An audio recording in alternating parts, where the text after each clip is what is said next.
"Hey, stop scrolling, stop checking your email. I need 10 minutes of your undivided attention because something massive just happened."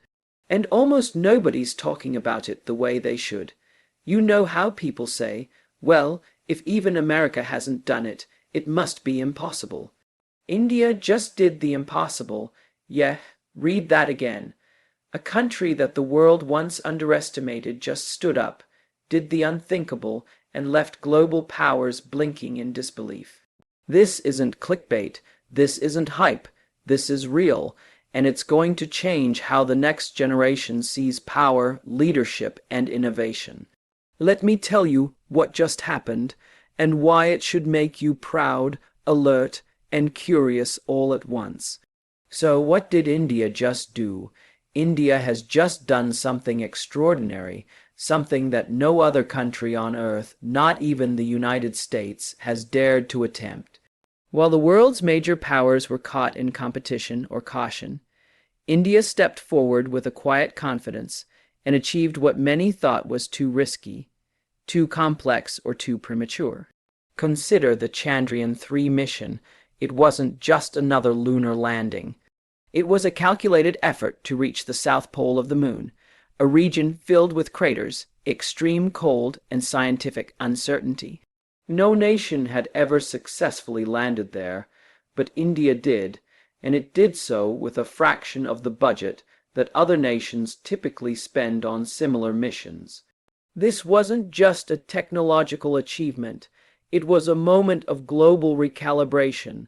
Scientists and space agencies across continents had to take a step back and ask, how did India just do that?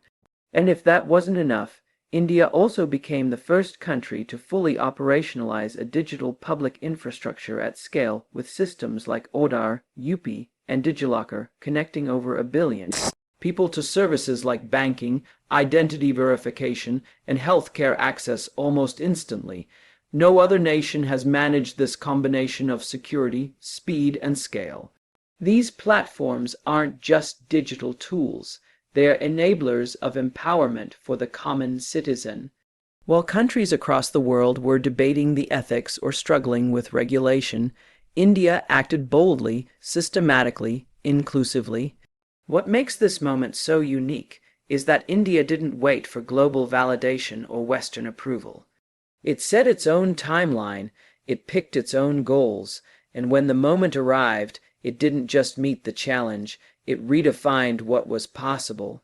So why didn't America or any of the other global giants make this move first? The answer is layered, but it boils down to one key factor: risk. For all their resources, technical expertise, and infrastructure, most nations approach innovation with caution, especially when the stakes are high and the margins for error are thin.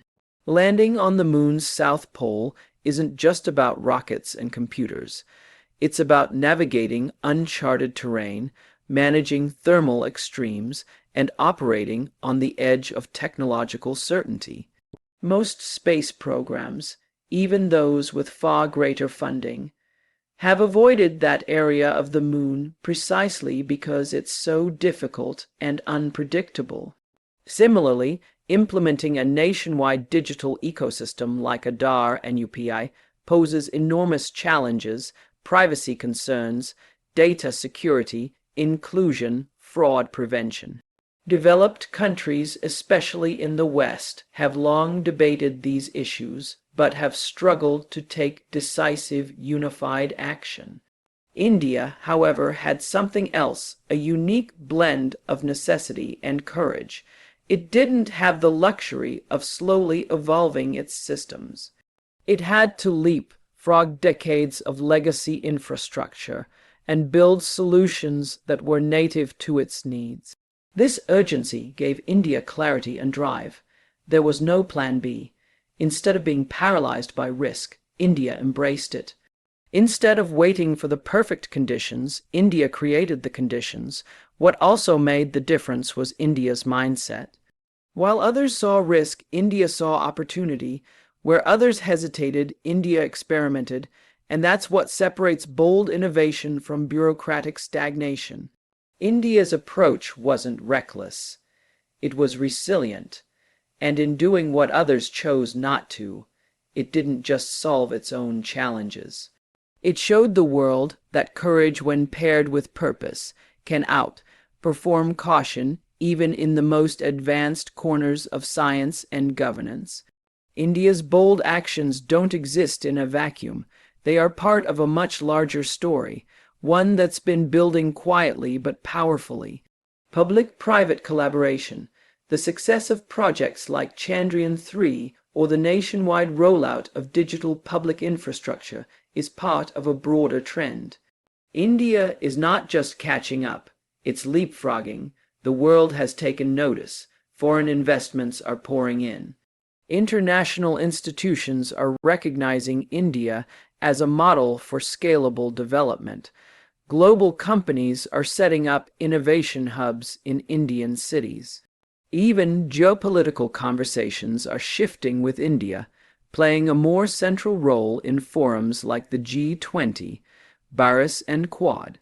What's happening now is a ripple effect. When one bold move works, it builds confidence for citizens, for leaders, and for future projects. More importantly, it changes the global narrative. India is no longer just a potential market or a talented outsourcing hub. It's becoming a driver of global systems.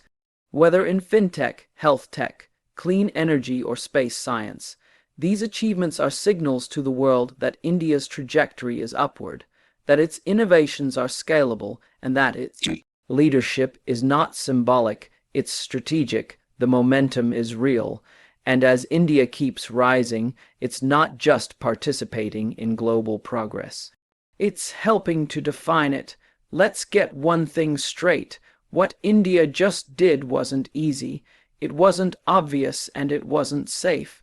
That's what makes it revolutionary. Because behind the headlines, behind the applause and the satellite images of the moon's surface, lies a truth that most people overlook. India embraced risks that others were too afraid to touch. Not because it had a safety net, not because it had unlimited funds, but because it had to. Let's break this down. We talk about bold moves like Chandrayaan-3 as if it's just another space mission, but it's not. It's a leap into the unknown. The south pole of the moon isn't some neatly mapped out region with clear landing paths. It's a nightmare of craters, extreme temperatures, unpredictable terrain, and scientific uncertainty. No country, not even the United States, China, or Russia, had succeeded in landing there before. Why? Because the margin for error is razor thin. A small miscalculation could mean complete mission failure. Billions lost, years wasted, and global embarrassment on the world lessons from India's courage. That's the kind of pressure most governments avoid. They prefer safe innovation, incremental steps, minor wins, low-stakes moves. But India went straight for the summit. And here's the real kicker. It did it with a budget smaller than what some countries spend on defense, coffee tables, or corporate parties, with fewer resources, with a leaner team, and with the entire world watching, waiting to see if it would fall. Now think about that. Think about what kind of mind said it takes not just scientifically but culturally to say, yes, we'll do, even if we fail, we'll do it anyway, because the truth is India had already failed before Chandrayaan-2 didn't make it crash landed just kilometers away from the finish line. Most countries would have shelved the program after that sated budget constraints, aided technical gaps, moved on, but India didn't walk away. It didn't hide its loss. It didn't spin a story. Instead, it said, let's try again. But this time better. That right there, that's not just engineering, that's emotional intelligence on a national scale. That's resilience embedded into policy, into leadership, into the soul of a country. Because in India's case, failure wasn't final. It was feedback. And that's one of the most powerful cultural shifts the world needs to understand. Now, let's talk about digital infrastructure. You've heard the buzzwords Aadhaar, UPI, DigiLocker, But do you realize what it means to create a seamless digital identity and financial system for over 1 billion people? It's not just about apps and servers. It's about trust. How do you get 1 billion people to trust a new system, to believe that their data is secure, to switch from paper to cloud, from cash to code? You do it with courage and intention, but it doesn't come without risk, privacy issues, security threats, fraud concerns, exclusion of the digitally illiterate. These aren't minor footnotes. These are massive structural risks, the kind that can implode entire political careers or create national chaos. Western countries debated these issues for decades. Think tanks wrote about them. Committees formed, and still what this means for the future, no decisive action because everyone was afraid of what could go wrong. India acted. It didn't ignore the risks. It faced them. It addressed them, iterated, adapted, upgraded, and it kept moving. That's the secret most people don't see. India doesn't move because it's fearless. It moves because it refuses to let fear freeze it. There's a difference between recklessness and resolve, and India has mastered the latter. Let's take a moment to look at what this means for the rest of the world. Other nations weren't avoiding lunar South Pole landings or digital identity systems because they lacked the tech. No, many of them had better funding, stronger labs, and more global influence. They stayed back because they weren't willing to accept public failure, because they weren't ready to risk the criticism, because they feared the what if. But here's the truth. Without the risk, there is no leap, no moon landing, no digital revolution, no inspiration, no change. And this is why India stands out, not just an action, but an attitude. It saw risk not as something to fear, but as a threshold to cross. It built systems that could break and rebuilt them better. It landed where no one had landed and accepted the danger of missing. But in doing so, it proves something to the world. You don't need perfect conditions to do world-changing work. You just need purpose. Risk tolerance isn't about ego. It's not about gambling. It's about understanding that the cost of an action is often greater than the cost of failure. And while others wait for the stars to align, India is launching rockets. While others debate for decades, India is connecting its villages, its youth, its workers, its women, its dreamers to opportunity. And this courage didn't come from nowhere. It came from necessity. When you have to build for 1 billion, when you can't afford to wait, when delay means disaster, you move. You build your own blueprint, and that's what the world is beginning to realize. India didn't just embrace risk, it redefined it. It made risk a catalyst, not a constraint. It made failure a teacher, not a shame. And it made boldness a culture, not a campaign. So if you're watching from the outside, Jordan Peterson's key insights, confused by how India is doing what others wouldn't dare, here's your answer. India took the same fear that paralyzes others and turned it into fuel. That's what makes this moment historic. Because this isn't just about lunar landings or payment systems. It's about a shift in global mindset. A shift that says maybe courage matters more than capital. Maybe vision matters more than validation. Maybe the future belongs to those who build despite the risk, not those who wait for permission. So the next time you hear someone say that's too risky, ask them too risky for who? Because what's risky for the comfortable might be necessary for the hungry. And history will always remember the ones who moved forward even when the ground was uncertain. The reaction from the United States and other global powers has been a mix of surprise, admiration, and quiet recalibration. When India landed Chandrayaan-3 on the moon's south pole, the global scientific community had to stop and take notice.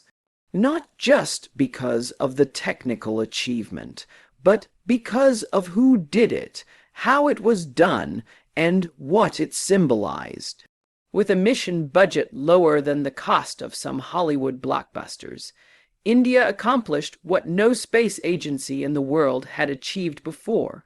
It wasn't just a win for Indian space science.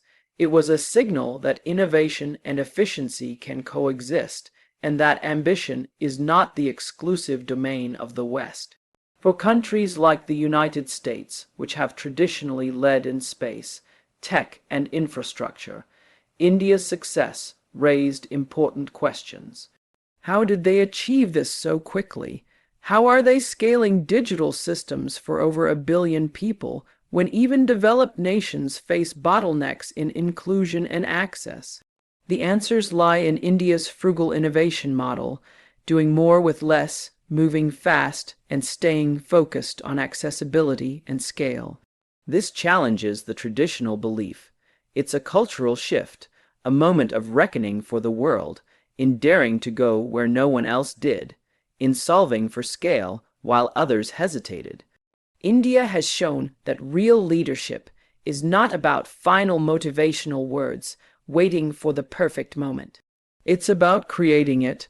This is no longer the India that quietly followed. This is the India that leads boldly, acts decisively, and innovates with heart. And in doing so, it's not just changing its own destiny. It's inviting the world to imagine a future built on courage, not caution. So the next time someone tells you that something's too ambitious, too risky, or not how it's done, remind them of this moment. Remind them that even the biggest players were once shocked by the boldest moves, and remind them that India, once underestimated, is now writing the playbook for the future. If this speech moved you even a little, if it made you feel inspired, proud, or just curious, then do something with that feeling. Share it with a friend, with your team, with someone who needs to hear that bold moves still matter. Comment what you think India should do next. And yeah, if you want more conversations like this, subscribe or follow. But only if you're the kind of person who believes the future is built by those who dare, because we're just getting started, and so is India.